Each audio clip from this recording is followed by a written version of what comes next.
What is going on, YouTube? PPS back here. It is past the Prop Time Wednesday edition. You guys know by now it is week 3. What we are doing on our Wednesdays, you guys know we're going back to DFS and our best bet for probably the worst Thursday night football game of all time. I can only remember ever liking one game of these guys, and that's when Antonio Brown and I think Antonio Brown got in a fight with like 7 dudes that year. But I'm pretty sure it was when him and Le'Veon Bell were there, they got in a fight with these guys. So hopefully it's as entertaining as that. But yeah, with this crappy game, Mono, how are you feeling, man? We're going into week 3. How are we feeling across the board? Are we seeing anything that we like here? Yeah, I mean, it's an interesting game, like you said. A lot of defense, it's not the best primetime game, especially coming off some of these high-flying affairs that we've had these last couple days. But it is a division game. It does matter a lot to both of these two teams, a nice rivalry game. So hopefully we get a hard-fought battle. Because I don't know if you've noticed, it feels like all these totals on primetime games that are in the 50s go under, and all the totals that are in the 30s go over. It just kind of feels like how it is on some of these primetime games. So I'm hoping we get a little bit more action than expected. Maybe they unleash Pickett today in the second half. I don't know. That would be kind of fun. Maybe just something to spice this game up a little bit. Yeah, it's ugly. Probably one of the lowest totals I've seen in a while. Yeah. I think the only other one was the other Cleveland game against the Jets, and that one flew over, and that was a 38.5, 39.5 total. Yeah, I was on the Nick Chubb side of that one, but yeah, there's not many playmakers really in this game. There's not many guys you really go out of your way to target in most weeks, right? But when we have a Thursday night game and a primetime game like this, obviously going to be a little bit different when we obviously want to have some action on it.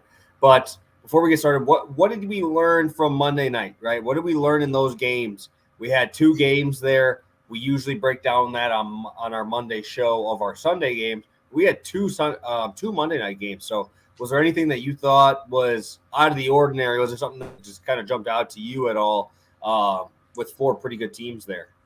Yeah, we'll start out with the Titans, and I would say it's time to have some concern about Derrick Henry, right? And how rejuvenated he looks, how that offensive line is struggling, and now they just lost the one, right? Was he carted off, or he needed major assistance? He needed help. He was like getting hobbled off there. Yeah. And stuff, but so obviously losing your best offensive lineman is not good. It just seems like Derrick Henry, I don't know. It seems like the juice isn't there. What we've kind of remembered him for as this guy that, shoving people over. It hasn't been there yet. Obviously, the offensive line contributes to that, but it's just getting worse. So I don't know if you're a Derrick Henry like fantasy guy or you want to play him in DFS, but that's getting scarier to me as the weeks go on. And this whole Titans team itself is kind of scary.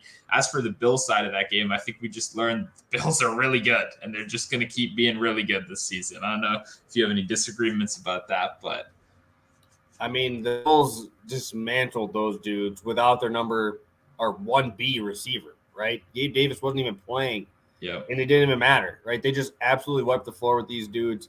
Titans cannot play from any time behind, right? You have to be ahead if you're the Titans. And even them, they didn't even run the ball well in a neutral game script early on in the game.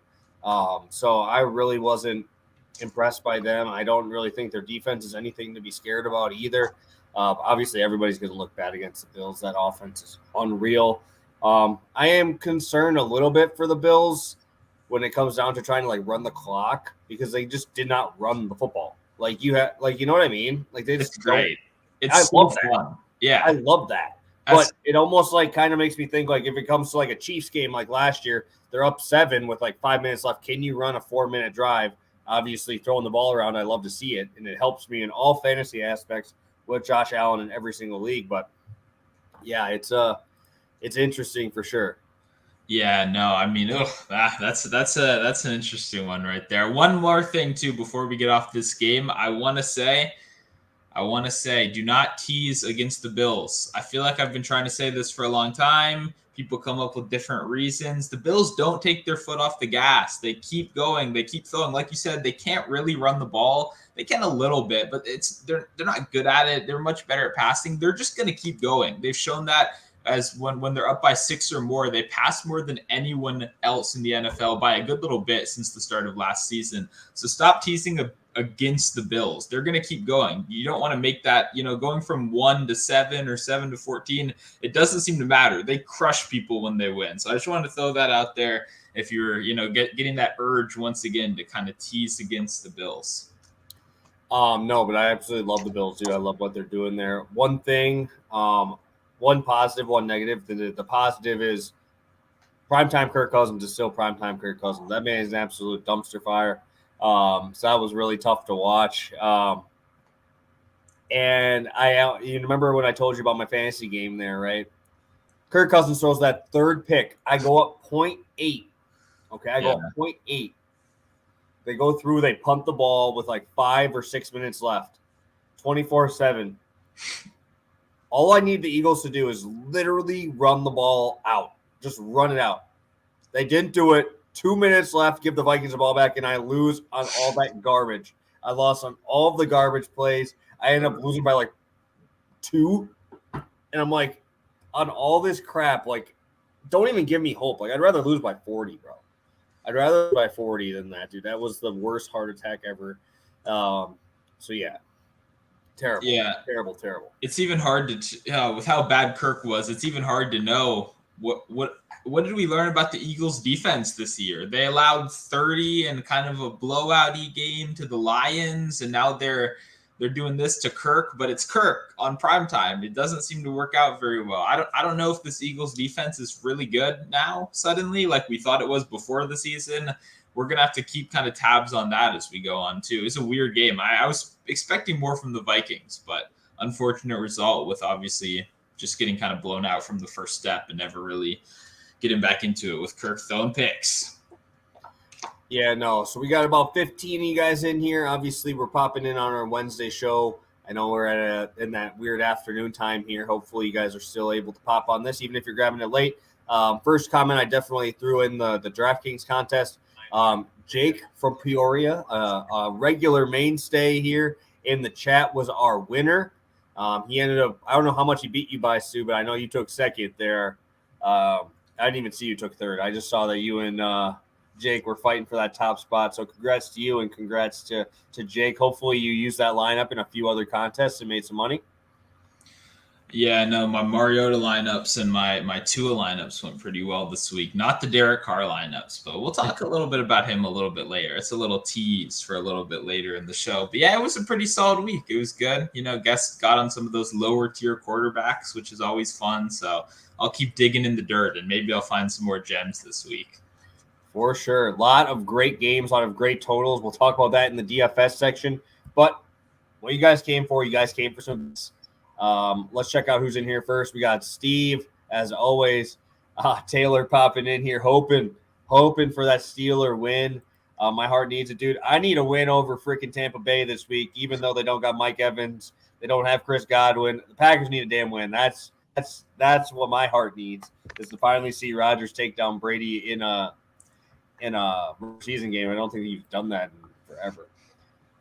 Jay mentioning what he's gotten here. I heard some loud noises from my TV and I'm watching the Nationals game in there. So something bad happened to the Nationals, Stu. Just letting you know, I'm hearing way too many cheers while the Braves are hitting for that to be good. So let's head on into our plays. I know we're going to be on a little bit of the juicier side, but there's really not much I like in this game at all. And we had to get a little bit creative here in how we're going to make these profits, right? We got to do something a little bit different, especially when the total's at 37.5, 38.5. Mm-hmm. So I really like the spot you came up with here. And then obviously I'll bring mine up next. Yeah, no, that was kind of the goal right here, is getting a little bit creative in this one. This is on FanDuel. I'm really liking this combo a lot. We got Kareem Hunt, 25 receiving yards, and rushing yards. Kareem Hunt, 25 rushing yards, and Pat Freiermuth, 25 receiving yards, minus 139 over on FanDuel. We'll start with Kareem Hunt. I like him a lot in this game. I like both legs of this Browns rushing attack. Obviously, we know the Browns don't want to throw the ball. Even they got a little more aggressive with Jacoby Brissett last week. It was probably forced out of them because they were losing to the Jets suddenly out of nowhere.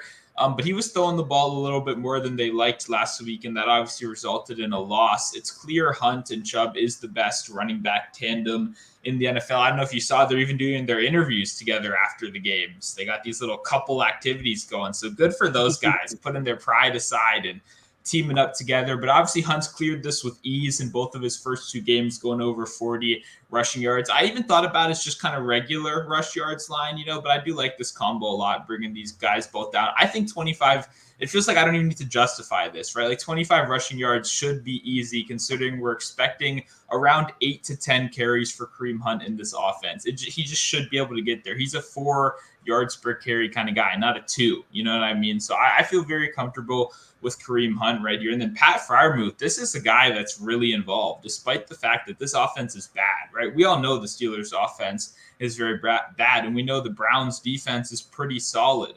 But one interesting tidbit right here, Freiermuth leads the team in target share against zone defense this season at 40%. That's over even guys like Deontay Johnson.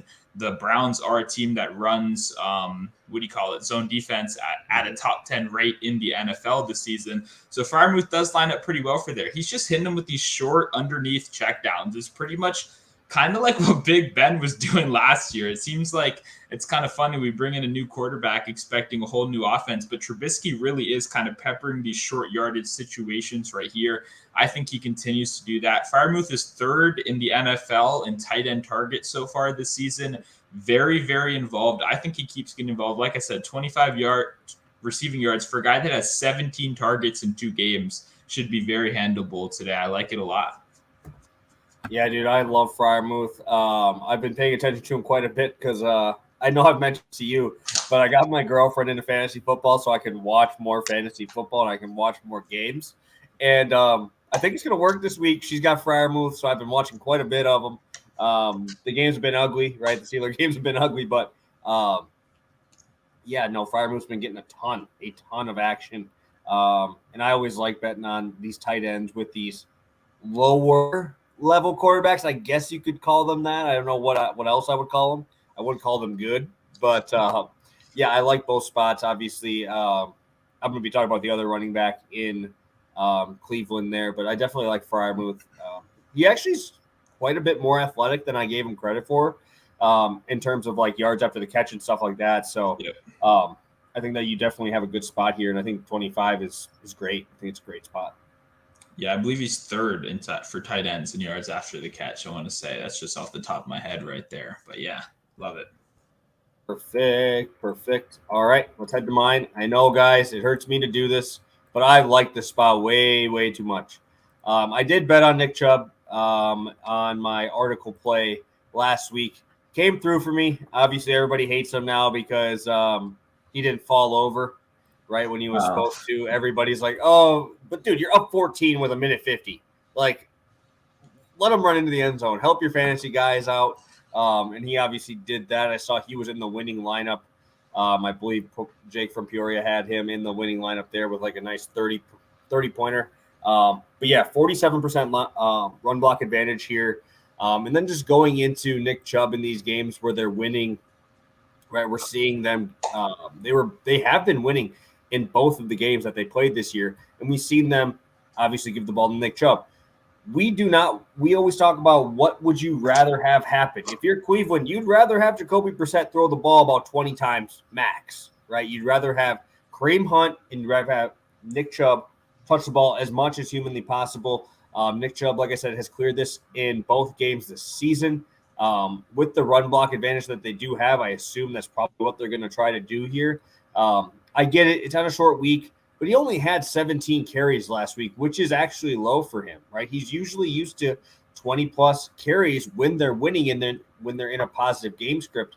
But the Jets did keep it close. They were tied for the first half and stuff like that. I think they were up 3 heading into the fourth. Obviously, Cleveland took the lead, and they blew it at the end there. But Nick Chubb over 15.5 rush attempts. This is just way too low, almost like scaring me too low. I know I mentioned that to you. He definitely has been crushing this number. It's almost too good to be true. And I also mentioned this on my video play with this with Nick Chubb rushing yards last game. Was early on in the season. I don't know if you've ever noticed this, but Nick Chubb, like the first 8 weeks of the season, is always like a top 2 back. He starts out the season so well. I think his body kind of wears down towards the end, which obviously you assume is going to happen there. But if you go through his first 8 games last year, even the 2 years ago, he's averaging over 100 yards a game every single time. Obviously, I'm going to give Pittsburgh a little bit more benefit of the doubt against these guys because it's a division rival. Kind of know how to play him, but he's still getting the work, right? Even last year, 5 for 8 in the first 8 games, hitting this number, just crushing it on yards after the contact and stuff like that. I would rather have the ball in Nick Chubb's hands than obviously Jacoby Brissett's, and I think that's the case here. So sign me up over 15.5 rush attempts. I know it's a little juicy, but I would play it up to 16.5 as well. Yeah, no, I think you said it really well at the end yourself, right? They'd rather have the ball in Chubb's hands than Brissett. And I mean, both of these running backs for that fact, too. And it's kind of one of those teams, a lot of teams, right, when you switch into an unfavorable game script, right, they suddenly abandon the run. First of all, I don't think either of these teams have the offensive firepower to get ahead by like 14 points where that shifts it drastically enough. But second off, there's one team that's still going to run the ball all game, no matter what the game script is. It really is the Browns, right? That's just clearly their strength on offense, and it's going to be their plan going into this game. So I agree right here. I think both of these guys are going to get the job done, but it will be a slow, kind of boring trek there. But I do see 20 carries in Nick Chubb's future for sure. Yeah, no, and I 100% agree with this. But I think if it's a low possession, it's because the clock's continuing to move because you're running the football. So I do agree. A lot of the unders look very good here in this game. But if it's keeping going and these drives get into like those 6 to 9 minute drives that Cleveland loves to do, even if you're rotating, I think both backs can get 3 touches in those types of drives a piece, right? And obviously, it was nice to see Amari Cooper kind of get going there, get some eyes off of the run game. Which I mean, if you're playing the Browns, you should have 9 guys in the box anyway. But yeah, it was nice to see Amari Cooper kind of take that step forward in their last game as well, obviously against the Jets. But we'll see. And TJ Watt being out definitely helps too. So, yeah, 100%. That Najee foot thing is still crazy to me. I talked about it last week. The fact that, he's going to miss 2 to 4 weeks. And then he was a full participant in like last Thursday's practice, something crazy like that. So I kind of agree, though. Najee, he's a scary guy. I'm staying away. I know some people like his receiving yards, and I see why, right? It's going to be a dump-off game for both teams, but I'm just scared. I'm just a little bit uneasy about Najee right now. And for how bad the Steelers' offense is, in my opinion, I don't think they're a great offense. There's still a lot of mouths to feed there with Claypool, Deontay Johnson, Najee Harris, right? Even Freiermuth that we just talked about. That's a lot of dudes, a lot of people to feed. And so one of them is not going to get there. One of them is going to have a dud. So definitely think that we're on the right side there on both of these spots. And let's get to Pickett. Obviously, it's a pretty – I don't even know. This is obviously as square as you can get with yards. I love Nick Chubb, so I'm never going to talk crap about anybody betting Nick Chubb. Rushing yards, I think I took it like 9 times last year. But I'll kick it to you first. What are your thoughts here on his rushing yards here? The number 1 bet spot here for Thursday night. Yeah, it's hard not to like it. I don't know. I'm just, I already have Kareem. And the thing is, Nick Chubb, if you guys don't know, he's a past the prop legend. Like, he cashed for us so much last year that I do feel kind of bad going against him right here. I don't have anything against it. I do think the volume will be there, but I'm going to just go under right here I've been tailing the public too much, and I already have too many overs in this one. So I'll still be rooting for you. This isn't a real money spot for me, but I'll be fading the public on this one. I'm going to have to tail because I'm taking his attempt. So, I mean, I would be literally cheering for him to get 2-yard carries for me not to take. That's what I'm cheering for. 20 for 60 tonight, baby. Let's do it. That would be so ugly. That would be the ugliest game ever. But I said this on the show on Pine a couple times here, he was 7 for 8 hitting this number in the first 8 games of last season, right? He's just good early on in the season. His body's fresh. He has another guy to spell him now. As much as Kareem Hunt has been here. So I really like the over. I'm probably not going to bet it. I don't like it that much, but I do like the volume we get in this game. But yeah, I really like the spot. If you guys have any other questions, drop them in the chat. We'll get on to our DFS portion. So you guys end up kind of knowing who we have for our DFS lineups, right? We have everybody we've mentioned we've had in our lineups there. So you guys are getting the cheat sheet on what we're taking and who's going to be in our lineups here ahead of time here. But I do really like this slate, right? Even just looking overall at this full Sunday, there is a lot of high totals here. Before we get into your DFS people, is there a game hack that you're looking at? Obviously, you can just look at the highest total game and go with that. But is there like a couple guys that you're just sticking out in your head here that has to be on your radar? Yeah, it's obviously going to be, the Bears, Texans getting on. I'm just joking. We're not doing that. Like you said, too many good games. For me, I would say I probably like the Raiders game. And then I'm going to once again go against Washington and go in this Washington Eagles game. Will probably be the game I have the most pieces from, even if it's just one-offs. I could even, though I'm not going to be prioritizing someone like Miles Sanders this week, he could definitely find his way into one of my lineups. It's just a one-off. I think this game has plenty of offense as well. Yeah, I'm going against the grain on what game I really do like, and it's not just because of how it ended last game, but the Jets Bengals. That's at a 44.5 total. I really like that game. There's just so many weapons now, and you can get the Jets on one side at such a cheap price point, and then run it back, and you still got some big-time dudes, obviously, on the Bengals side. I think that game has shootout potential for only a 44.5 total. It just kind of screams offense, even though that's not usually something you assume with a Joe Flacco-led team. This man's been elite. Okay. Well, let's not use the E word, okay? I don't like that. Joe Flacco is like 90 years old, okay? I don't want to. Third in the NFL in passing yards, baby. Yeah. Third in the NFL in passing yards. Yeah, first I read Jay's comment. We'll get the Eagles defense tested against a true elite like Carson Wentz, and now we're seeing Flacco elite talk. Let's not let this get out of control. I don't know. That game, it will be interesting, but I don't know if I'm going to be stacking that game because that just sounds ugly. Ugh. Hey, what did I say about your lineup last week? I said your lineup was ugly too with Marcus Mariota, and it came through. So maybe it's throwing in 96-year-old Joe Flacco to throw for 350. He's got some weapons now. I like Tyler Conklin, man. That guy looked really good in their last game. He helped my lineup out in my just against the grain lineup that I made that just was just random 5% and under guys. And he was doing pretty good. Yeah. Just before we go on, one last thing. My lineup like that last week probably scored like 60 points because it was a Lance Ayuk, and I ran back with Kenneth Walker, who scored he had 5 touches all game. I knew he wasn't going to do anything, but I was, we'll see what happens. But yeah, no, hopefully we can give some good DFS advice. I got second last week. I want to get first this week. Can't let this Jake guy beat me again. Okay. Can't let that happen on my show, my contest. So I'm ready for some revenge. I'm not going to lie, though. His lineup was literally perfectly made. 199 points. He had Amon-Ra, ran it back perfectly with the right spot. Nick Chubb as his one-off. Dude, that was fantastic.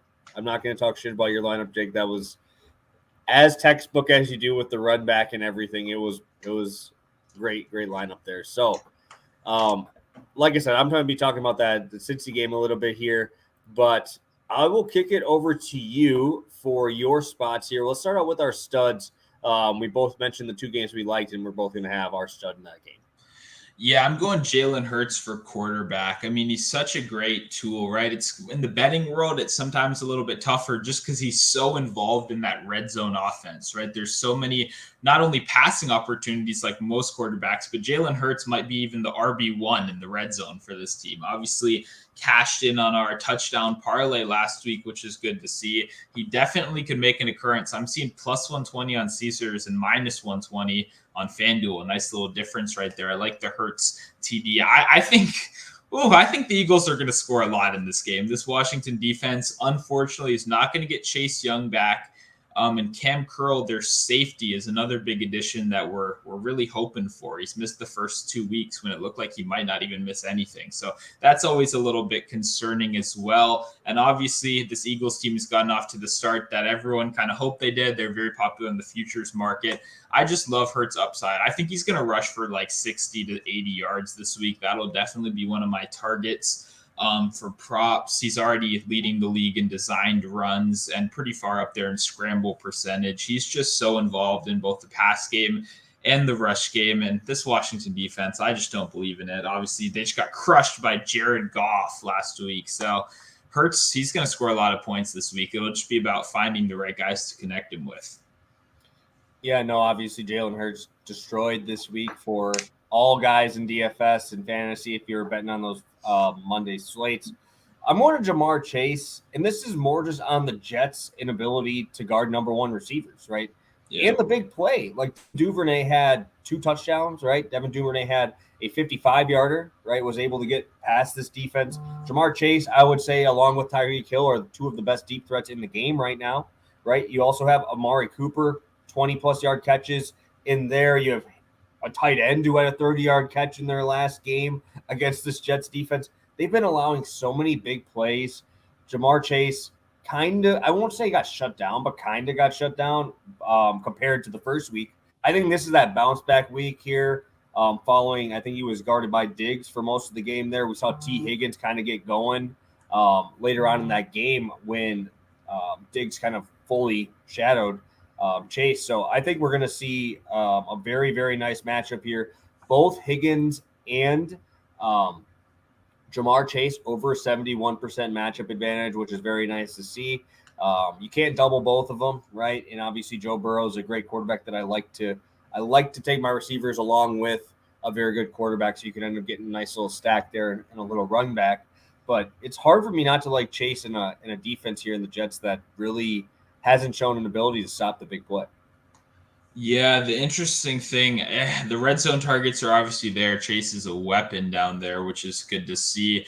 The one thing I have to say about this is that when you think about how a big play happens, right, most of the time it's not a wide receiver absolutely cooking the cornerback and making them fall. We don't actually see that. It's normally a miscommunication on the defense between where the cornerback should be, where the safety should be. That's a blown coverage. This Jets secondary is young. I mean, this whole Jets team is pretty young. I think they're the type of team that could kind of be exploited, and these simple miscommunications, right, that allow guys like Chase. I think they're more susceptible than another more veteran team, you know, and beyond what you've already said about them struggling against wide receiver ones. I like both. I like Higgins in this one as well. For me, I think it'll come down to maybe the ownership. I think a lot of people might think, let's go Higgins. He's cheaper. He saw as many targets. And that's when if Chase goes under-owned, that could be a little bit scary. You don't want to be playing against an under-owned Chase when he can score 40 points in any given week. Yeah, and one last thing is I know I mentioned this a little bit last week as well about the Washington team, right, when they got blitzed pretty heavy in the week 1. And then they had a little bit more time. And we saw Dotson down the field on a few plays. They're able to kind of throw down the field there. Looking at Cincinnati, obviously the biggest news is how bad that offensive line is, right? But Dallas is a terrible matchup for that. Like Micah Parsons is a monster. That dude is so good. They had a minus 29% pass block advantage last week. They have a -2. So that I can deal with. I can deal with them having a little bit more time to get down the field, Chase and Higgins to be able to do those long intermediate routes here. I think that's what really helps as well, because I know last week everybody's scared that they're just not going to have enough time. But Dallas is a terrible matchup for that. When you have a guy like that, you have to double team him every time. And if you don't, you're going to get beat. Yeah, no, completely agree. Let's go. It's DFS value time here. A guy that looks familiar from last show, Treylon Burks, baby. Yep, cash Treylon Burks bet on the Monday show, which is always good to see. For me, there's a lot of cheaper guys I like this week. I don't know if Burks is kind of like the holy grail of cheap guys. Like, I'm not going to have him in 100% of lineups. I'm still kind of, we need to see injury news as the week progresses. But he is one of the guys in this kind of cheaper wide receiver range that I do think has some good upside. Obviously, you talked about totals. This is one of the higher ones we're seeing around here on the slate. Obviously, Las Vegas defense has not been impressive. They have a good pass rush. They can get to the quarterback, but if you can get that ball out before that, then it's going to be a little bit tough, for them to slow people down. But I think a lot of wide receivers in this range are going to be key, just because I don't know about you, I'm not seeing the best. I think it's really going to be about who can find kind of the cheaper wide receiver that actually does get the job done. So I think Burks is going to be that one of those guys that I like. I also do kind of like Curtis Samuel. Once again, a little bit more expensive. He'll be popular. I played him last week, obviously been getting the job done. And then one more in that range that I think some people are giving up on a little bit too early, Josh Palmer this week. I might kind of run a redemption lineup with a Derek Carr stack. He burned everyone last week, but once again in a great position. And then we go a guy like Joshua Palmer, who tons of people were betting on, including myself, kind of had a letdown game. But I think obviously in this offense, if Herbert is healthy, he could be in store for a huge game at really low ownership. So I like a lot of these guys. Also, you're doing tight ends. I don't want to step on your toes. I do like Logan Thomas. He felt underpriced last week, very confusingly, and they didn't really adjust it too much. He's priced with a lot of these guys that will need to luck into a fluky touchdown, when in reality, he has a 4 or 5 target floor. He's going to get targets, especially if they're playing behind. So I do like Logan Thomas as another cheap guy as well. I know Thomas did well, right? I think Thomas at least when I was watching, he had a nice long, I think like 20-yard catch in their last game. I mean, Dotson's just been so good in the red zone. I haven't really seen Thomas really need to be that red zone threat that he was in prior years, with just how good Dotson's been in those like real quick routes. He's just open so much. It's kind of crazy. But yeah, I'm going to go Hawkinson, 4,200, super cheap tight end for a guy who's been getting pretty healthy amount of targets, right? I mean, I think he had 7 in both games. Obviously, drops have been an issue. He did have 2 drops so far this year. But I do like this. They're 6-point dogs. They're still in a dome. You're heading into elite Kirk Cousins territory on a noon on Sunday. He will be elite, so they will be losing. Kirk Cousins is a top 5 quarterback on noon Sundays. It's proven. I don't know why, but he's just good at that time. But Jared Goff, they've been throwing a lot, right? 34 attempts in both games. He's got 7 targets. I think he was a little bit over 23% target share, which is pretty damn high when you have a number 1 receiver like St. Brown. I think that you're going to see a lot more people leaning towards that St. Brown side, right? Maybe getting a little bit more of that double team. But when you're both running, he's obviously the tight end. We've been seeing St. Brown out of the slot a lot lately in these first 2 games. I think we're going to definitely see Hawkinson take that step forward, because I don't really know if I trust any other receiver on this side besides Swift, right? So DJ Chark, 4 targets, no catches last game. They just have no one else in that range that can get the job done through the air. So I would think Hawkinson's the one that takes the step forward. And I do really think it helps that their running game is getting better. But when it's Jared Goff time to just dink and dunk, Hawkinson's been one of those guys that's been more of that safety blanket that I think is going to be a little bit better than I don't even know who else their number 3 is. I don't even know. I think it's the only one else I know on their roster is Chark. I don't even know who else they're running out there. Josh Reynolds? Yeah, exactly. It's Chark and Reynolds. Chark, I played him in a couple of DFS lineups. He was in that like 30-point lineup with Kenneth Walker last week. So shout out to DJ Chark for the 0 points last week. But yeah, no, I agree with you. I think Hawkinson, he's pretty much clearly either number 2 or number 3 if you want to count Swift. But Swift is having these injury problems, which means he's only out there a little. He's destroying when he's out there, and then he kind of goes off. And that actually leads to even more passing opportunity, or at least we saw that last week. So definitely like Hawkinson in that kind of mid-tier tight end range. Yeah, no, and I love how Jared Goff like average. I think his average is 6.5 yards per completion. That's unbelievably low, which definitely helps out the tight end. So I think that this is a spot to go with him. But yeah, Treylon Burks got that big playability. I think you got the hands here, especially in a game that looks like a shootout, man. I'm just surprised that total is where it's at, only 45.5. Again, I think both of us are looking at that game and the Jets game that just seem a little low. 100%. All right. I don't think we have any questions. We usually don't have a ton of questions on our Wednesday show here. So let's, what's your thoughts here? Obviously, you talked about tight ends a little bit. Terrence bringing up Kelsey. He's Indianapolis. Expensive. He is so expensive this week. It's crazy. There's like a $3,000 gap between him and like most other tight ends, which I like paying up for a tight end too. But I think it's probably going to have to be Waller or Andrews this week for me. I agree it's a good Kelsey spot, but man, that makes lineup construction really tough unless you're very confident in a cheap running back, which is something I'm still working through right now at this point in the week. Yeah, no, there's not many cheaps out there right now that are even worth spending at. Maybe Dameon Pierce. I've been seeing people finally jumping back on that train after the workload last week. Facing the Bears is the only real one that I can justify at that low of a price. There's not many good ones. Obviously, there's so many tires in the NFL right now that's hard to find running back points when you need them, Yeah, agreed. All righty. All right, let's just do our quick recap here, and then we'll get to our crazy touchdown scorers for this week. I'll send it to you first, and then we'll get to the crazy stuff. Yeah, I'm going Kareem Hunt to record 25 rushing yards, Pat Freiermuth to record 25 receiving yards. This is a -139. Same game parlay over on FanDuel. Really liking this combo. And then Pickett, Taylor fade. Like I said, I'm not going to take a side on this one. I'm going to fade the public, but this isn't a real money spot for me. Perfect. And then we'll bring up these. Yep, my DFS stud play of the week, Jalen Hurts. Definitely love that game. Stackable, and I love Hurts this week. I mentioned that touchdown earlier. For value guys, a lot of guys you have to replay if you want to see them all, but Treylon Burks definitely takes the cake. Love that upside this week. Deep passes.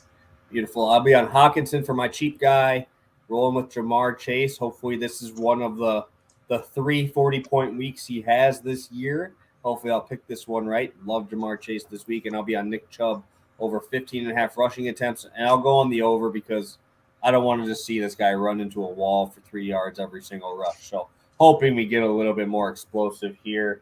And let's get to our touchdown. This is the biggest touchdown parlay we've ever had. And I think it is by quite a bit. Yeah, no, I feel like we need to preface this one. Like, this game is not good for touchdowns, right? 38 total already tells you a lot about it. Low pace, kind of slow game. So we thought we're just going to go a little bit crazy, throw $5. I bet both of these separately because of the odds they're at right now. Because Freiermuth was going to be my kind of more reasonable guy before I decided to go off the hinges. So I'm glad you brought him up. I'm going the Cleveland defenses. I like both defenses to score. I like that as a little bit of a sprinkle right here. I know the more common thing, I think more people won't go to Cleveland. They'll actually go to Pittsburgh. Obviously, Minkah Fitzpatrick, big name. We saw him have that return for a touchdown, I believe, in week 1. So I think that might get a little bit more hype.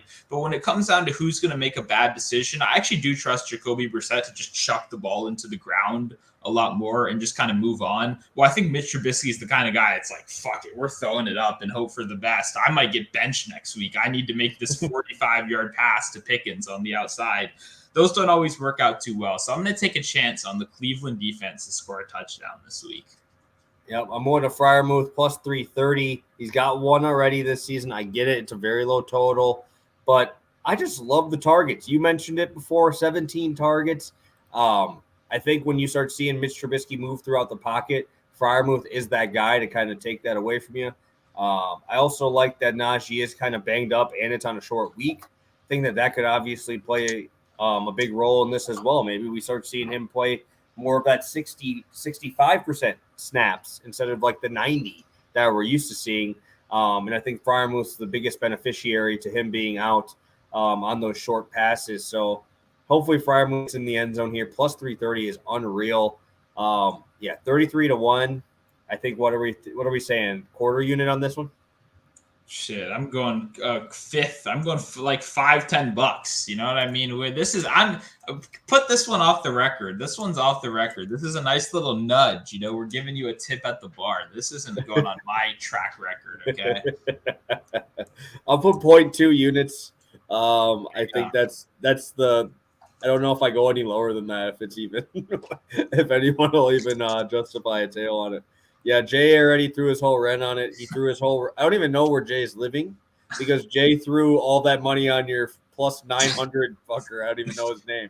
Durham Smythe, week 1, baby. It didn't get in week 2 either, but I bet it last week also. I just didn't share it on the show. Jay's probably in a cardboard box somewhere with pretty good internet because he threw it all on Smythe. So hopefully this one gets his house back. And if it doesn't, Jay, I'm sorry. Hopefully week 4 we can get a plus 9,000 touchdown parlay for you. That's the goal, baby. That's the goal.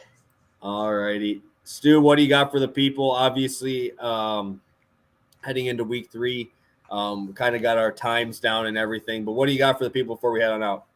Yeah, no, make sure obviously you check out all of our props. We're both posting over on Twitter and, here on Pickett, everywhere else. Make sure to join the DraftKings contest. You posted the link at the very top, and we'll post it in the comments as well. We need you guys to come in. We want to play you. We want to beat you. But if people don't show up, then we're not going to be able to keep doing it. That's just the facts. That's the business, right? We're giving away $100 for free. So show up. That's all I'm trying to say. And I want to beat more of you guys. It's fun. There's a lot of suckers in the chat over here, right? So, I want to take more money. It's free. So I'm taking money from Pickett, but I want to win more money. So that's what we need. More people in here. Make sure to check out the DraftKings contest. Go join up on Pickett. Completely free app. You get between $3 and $100 when you sign up with code PTP. I'm feeling good about this week. Feeling good. Yeah, week 3, everything's kind of getting into our mode, right? We kind of got the routine down. Everything's rolling there. But yeah, make sure you go jump in on that, guys. We want to fill it all the way. I think last week was about 60 or so are you guys. So hopefully we'll get some more of you guys to pop in and give us a little bit of competition. I'm kind of stuck in that 10 to 12 range where I keep getting into that spot. I get into the cash in all my DFS lineups. In the ones I've been throwing in there, both those lineups did cash, but I'm not going for cash on big DFS slates. I'm going on taking first place and pass the prop slate. So that's what I'm going for here. Again, guys, if you could smash that like button, and hopefully we'll see you guys here on Friday for our bigger show. Obviously, we'll have all 4 of our bets for Sunday, and I think it's going to be a good week. So have a good one, guys. We'll talk to you Friday, and best of luck on all your bets until then. Have a good one, guys.